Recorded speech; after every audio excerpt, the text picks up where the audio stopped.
Hi, I'm David Colman. I'm a storyboard artist and concept character designer in the film industry, working mostly in film. And I was a big part of blueprinting this movie. I storyboarded the entire third act of TRON ARES, as well as some of the major set pieces throughout the entire film. And towards the end, I was the only board artist that took it to the finish line. And I'm very, very proud of what we did. And I'm very excited for the world to see this for sure. Um, and to reiterate also, like I also work in both live action and animation. And so I can bring my skills from both sides of the field into each project that I go into. And I'm really excited that everyone's going to get to see this and get back into the grid, and the grid's coming to us. So there's a lot of Easter eggs in there. I'm hoping that we actually that they made the final cut. I'm unaware, and I don't want to. Joachim and I, we haven't spoken about it, but we were doing stuff that the studio wasn't so big on, and we said this is for the fans. You got to do this.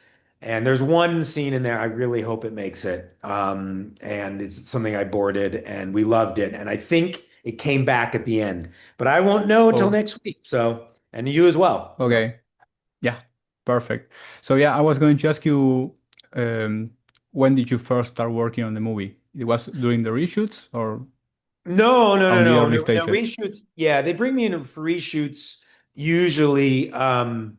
After obviously they've shot everything. I mean, I'm if usually like if you're brought back for reshoots, you're probably one of the main board artists. They usually won't bring in someone new. Let's see. February of 23 is when I started working on it. Yeah, that sounds about right. February of 23. And I worked on it all the way up until October. And we had a big strike in Hollywood, but Joachim and I kept going. So there was a strike. They were like, turn off the lights. But it was a good time for Joachim and I to continue on prep, and we dialed in on some spots. So it was just me, Joachim, the previs soup, VFX soup, and then my VFX manager. It was just us. So yeah, I worked straight through on that. Um, and that's about the time I started, and that was the span of my work time for this. Learned the process pretty soon that Yoakum really is not big on in-betweens. You know what in-betweens are? Well, Not for really. No. for your fans, for in-betweens are like it's a little bit more of an animation process, but like if a character is moving in a scene, let's say throwing a baseball, I'll do the shot here and then the shot here of him throwing it through, right? And then maybe he walks towards the camera. I'd be drawing those in-between shots. In live action, typical live action is we're really setting the shot. So I might just be like, player throws baseball, and I would put an arrow, and I wouldn't draw it. So Okay. live action is we do one frame for each shot. In betweens, we would do multiple for capturing the movement. I like to in between because for me, when I envision a scene, I see it completely from the lighting to the camera moves to any little atmosphere and sometimes even color to help sell the moment and the tone for that scene. As you've seen in my boards before, I do a lot of lighting. My drawings are very scribbly and quick, but they're dynamic and clear. And I'll add tone because that's how I really see that scene formulating.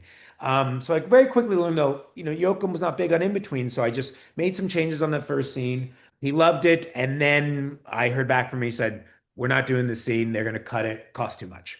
So I pulled out. So that was the first, but that was my first scene of back and forth with Yoakum. And then after that, it was a matter of they were doing changes to the script. I actually waited for a few weeks, 3, 4 weeks waiting for my next assignment, which worked out fine. They're paying me, but there was nothing going on. It was a matter of them just kind of going back to the page. And it's important, people might think like, oh, what a waste of money. Not really. Storyboard artists, we are the cheapest form of R&D. And although we're the ones that blueprint the movie, we're pennies on the dollar, I should say. So it's better to get the story right instead of me spinning my wheels and almost exhausting my creative abilities if we're not going in the right direction. We had an idea where it was when the recognizer was on its way to the city, that it's kind of like these two, it's like we called it Lover's Lane, and these two characters, boy and girl, like, making out on Lover's Lane or Kissing Hill. It was a very reminiscent of like your kind of 80s, 90s movie there. And Joachim and I wrote that scene together. I loved how that came out. And it was we cut that just for cost. It wasn't good.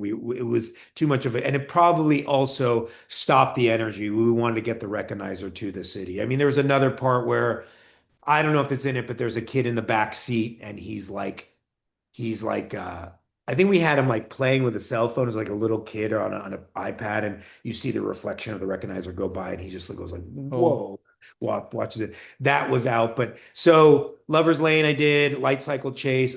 Oh, French Connection is another movie we referenced. So the Light French Cycle Chase, Connection. there is a moment in Light Cycle Chase where you see a baby in a stroller. So I threw that was my idea because that's directly from French Connection. And especially a lot of the shots in there where we put the camera on the bike and we're like literally first person POV where it looks like we're gonna feel like we're gonna hit tons of cars, just like in the original French Connection. And there's a scene with a stroller, and so I added it with a baby. First, I did it as a audience wouldn't know this. I first did it as it pops up because people think it's gonna be baby, and it's a dog in a stroller. We've all seen dogs in strollers, and it was like a little baby Chihuahua. And then the studio was like, no, let's just lean in, do the baby idea that you had first. I was like, okay. So we went back and did the baby idea and it made it. So Light Cycle Chase, there is, I mean, I did the NCOM building. I don't know what I can say, but there's the Flynn Museum, is that, Yeah, the CEO office. That's yes, the correct. Flint's office. On Yeah, there's the references.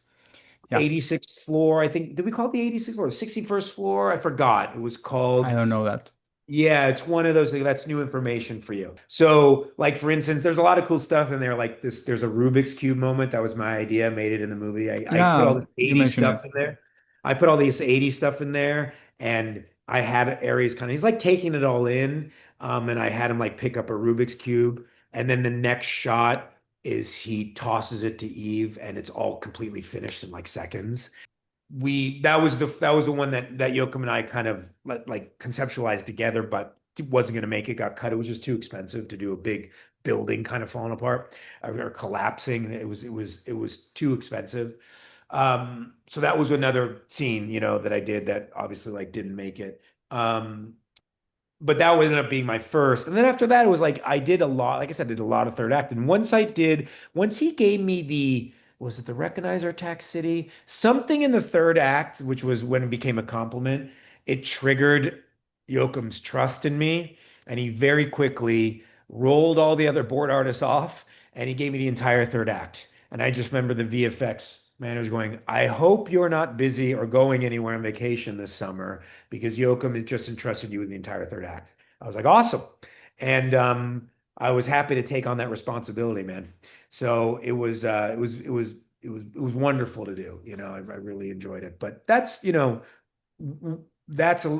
I'd say that's all that it did, but that's a lot. So I want to know, TRON has a very unique visual language, I would say.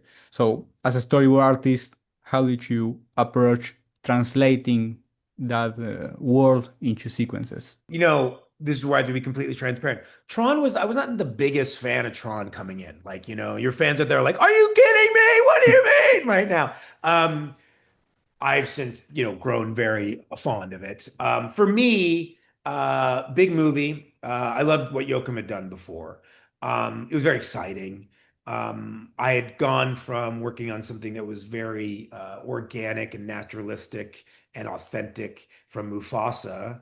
I'd also then I was working on a couple different films from Sony and DreamWorks. So this is a great opportunity for me to get a little bit more science fiction per se. But I always found the world fascinating.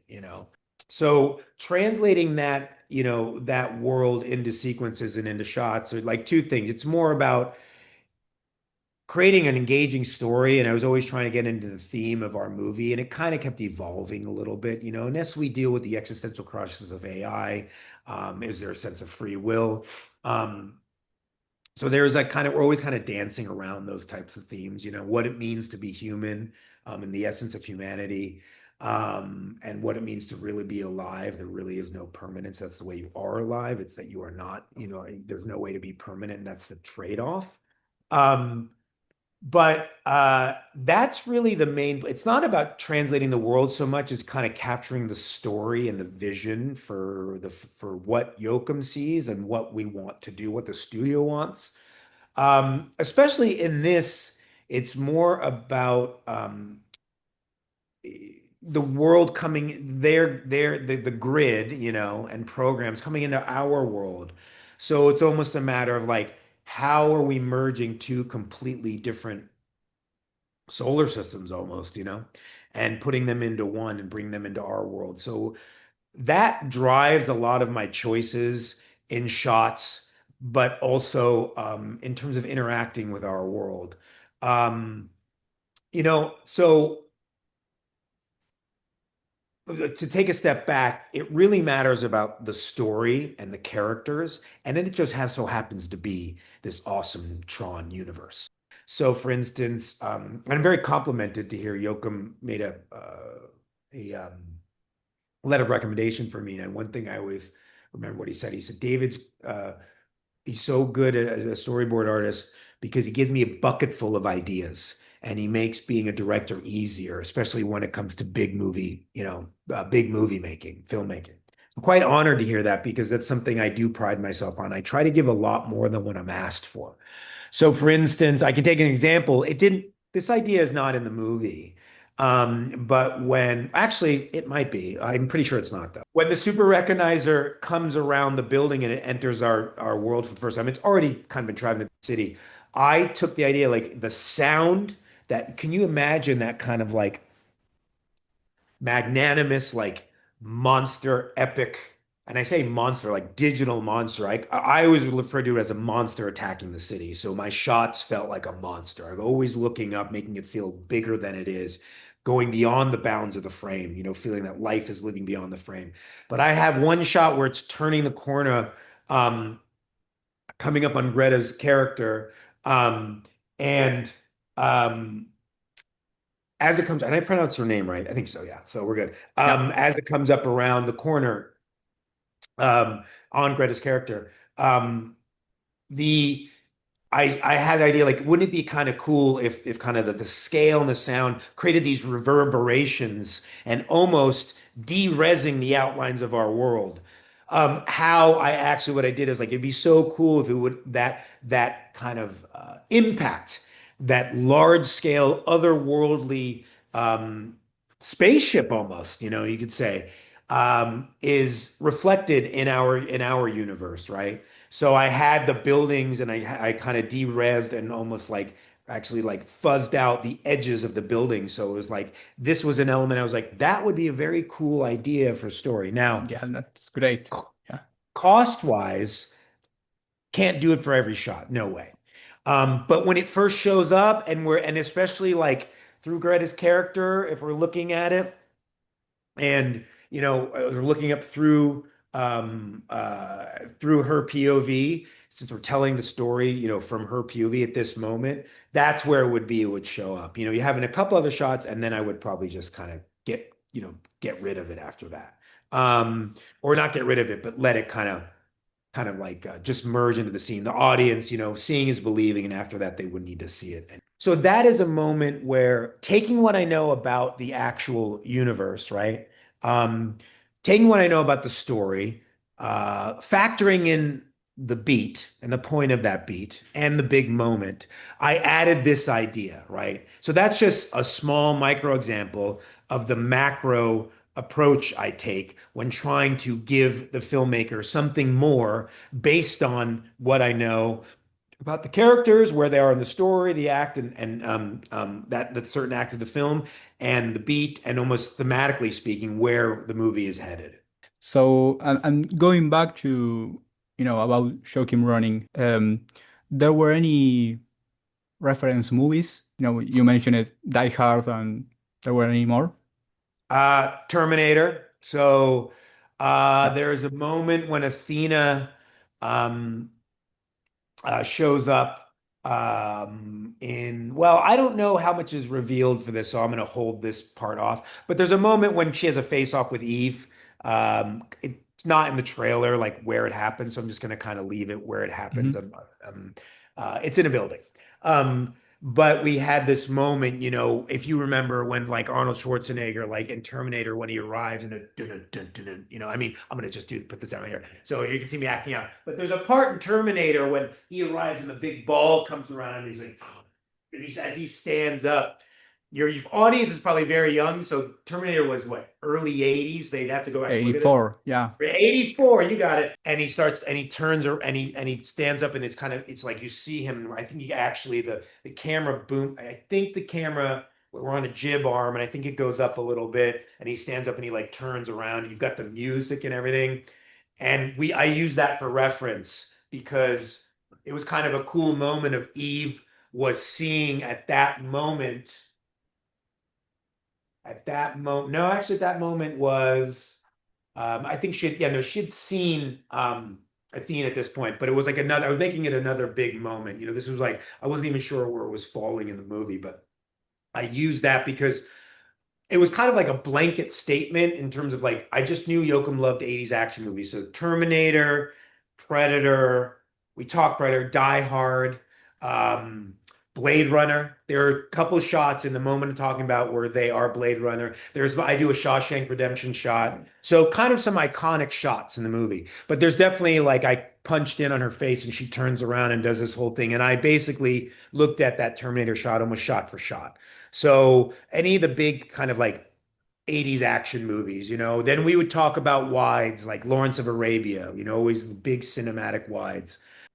So those are a lot of the movies. It was always kind of like an overall like 80s action because we kind of like treated Athena kind of like T-1000, and a lot of stuff and a little bit more robotic, less free will, less conscious thought.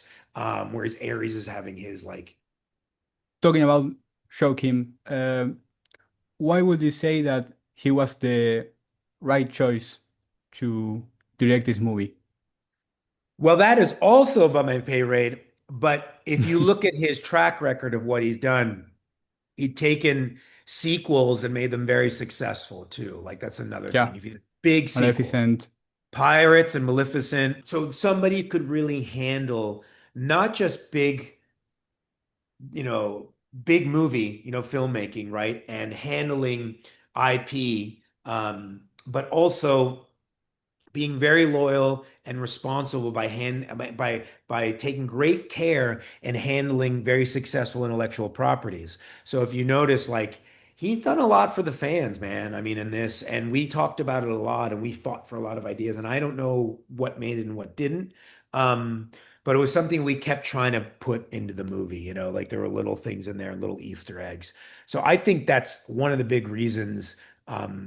He was a great choice. He's also just, I mean, he's very collaborative. He's very kind. He's got really good vision. And for me, we just gelled. That's not always the case for everyone. And part of my job as a storyboard artist is learning what the director wants. So very early on, I learned what he wanted. As I told you, I studied his films going into it. But these are the reasons. I mean, there's like there are a lot of people who can do big movies, but I think there also are a lot of filmmakers that um, every filmmaker wants to make it their own, right? But sometimes they lose sight of the bigger franchise picture. Yoakum made it his own and stayed true and maintained the integrity of the original Tron franchise. It's a winner all the way around, 100%. And I'll tell you right now, and you can quote me on this, I love Yoakum. I love working with him. I'd follow him into the pit of hell with a flamethrower attached to my back. I will go with him wherever he goes. So, out of all the projects you work on, where does this movie, Tornaris, stands for you personally? Awesome. I mean, first of all, in terms of like how I feel about it, well, Yeah. whatever one I'm giving an interview about, that's the one that's the best one at that point. But listen, each film has its own experiences. I'm fortunate to say that every movie I've ever been on, I've loved it for different reasons, you know. It's like my two daughters, like I love them for different reasons, you know. It's like also between design and storyboard or live action boards versus animation boards. I love them for different reasons, just like my daughters. But oh, it holds up as one of my most proud films for sure. I think because now hands down, also working with Barra and Mufasa, that was a game changer for my career. And then in Tron, and then there are other movies, like I did a live action Street Fighter, which I got to choreograph all the fights. They're filming it now. I can say that because it's announced. And I grew up playing that game. I mean, I still have the blisters to prove it. You know, in the early 90s, like on Super Nintendo. And so that was very cool for me because it's very nostalgic, you know, and gave a lot of fan service for that movie too. There's a lot of stuff in that movie that I was very, just like Yoakum is, I play, I'm very conscious of maintaining the integrity of the movie, you know. And then hold on, not just real this. But sorry, no Tron t-shirt, no Tron crew t-shirt under That's that. You it. got the jacket, that's it. So the the and then where Tron stands, like I'm super proud and complimented because I've never in line. This is let me step back. So in animation, quite often your boards can be final shot because you know your boards serve as a blueprint for layout. And they'll change it in layout, but there will be a lot of shots they'll like that your final scene is very likely that your final scene your boards will be the final like layout and scene. It's very common practice. Live action, it's pretty rare because you're boarding sometimes without sets. So like out sets or the scouted locations has been confirmed. You're at the mercy of the practical limitations of camera placement and setup and the actual location. You're at the mercy of the DP's vision. The director of photography, the cinematographer might have different ideas for the shot. Then the director might come up with different ideas on the day of the actual shoot. He might see something there. So that will change from what your boards have done. Um, VFX budget. So things might get cut just for budget purposes, right? Um, and script changes that happen after your boards. So you can see it's a gauntlet of a pipeline to get through when your boards to see if your boards will actually be final frame. This movie has the most final frame shots of anything I've ever storyboarded in my career in terms of live action. It's a huge compliment to me. So I'm very proud of it, seeing it up there to know that in my scribbles, somehow my little doodles, people say, oh, they're more than doodles, but doodles gained Yoakum's trust so much, captured his vision in just those early phases so much that it remained true all the way to the final shot. And I heard from production and VFX that there was a trademark statement made during production after I was off it. It just was this, and I'm going to say this right now in quotes: "Follow the Colman storyboards." That apparently was a thing that Yoakum would launch every team on moving forward on the days of set on the days of the shoot in Vancouver. That was hearing that, I was like, oh my God. My VFX manager said, I don't know what you're doing, but after this comes out, you need to have a master class from the middle act two break to the end of the movie because it's all you, dude. It's all you. And I remember talking to Yoakum when I saw the trailer. I was like, oh my God, those shots look familiar. And he's like, dude, because you designed them. He's like, you designed those shots. He's like, they're your shots, you know? So I have to say, and you can see how excited I am. I mean, just something I'm super proud of. It's a huge compliment to me. And to hear from the producers, they're like, your stamp is all over this movie. It really is very much yours as it is his. And I was like, well, I don't know about that per se, but I'm the one who helped with his vision for sure. So super proud, man. I'm honored. I'm complimented. They Yoakum trusted me. And so this ranks as one of the top films I've worked on my career so far. With any So far. chance, you know, with any chance, it's going to continue to elevate here. And I'm gonna get to work on many other projects, you know. But I just keep climbing the ladder, man. and I'm very proud of what we've done. And seeing the reception from the fans has been awesome so far. And that's why I'm excited to actually go watch it on opening night with everyone and kind of like be, almost like a mole in the audience and see how people react to certain screens and to certain scenes, and also see my name in lights at the end.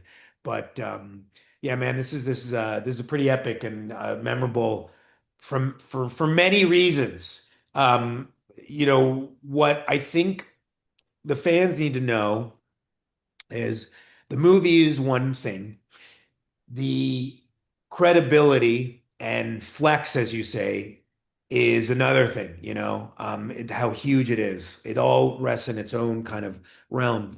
But a big part of making movies is people. No one person is smarter than everyone. It takes a village, as they say, as this one, it takes a grid of programs. And the people, getting to know Yoakum on a personal level was great, getting to connect with him, the producers, the VFX supervisors, the editors, and seeing it come to life from all the hard work and blood, sweat, and tears and pixels and that we put into it. That's really where it's at. So there's a lot of love in this. I'm so passionate about my craft. As you know, I have big energy, but it's authentic. I'm earnest. I love working with people, and I couldn't imagine doing anything else in my life for what I define myself by my career and the craft that I'm so passionate about.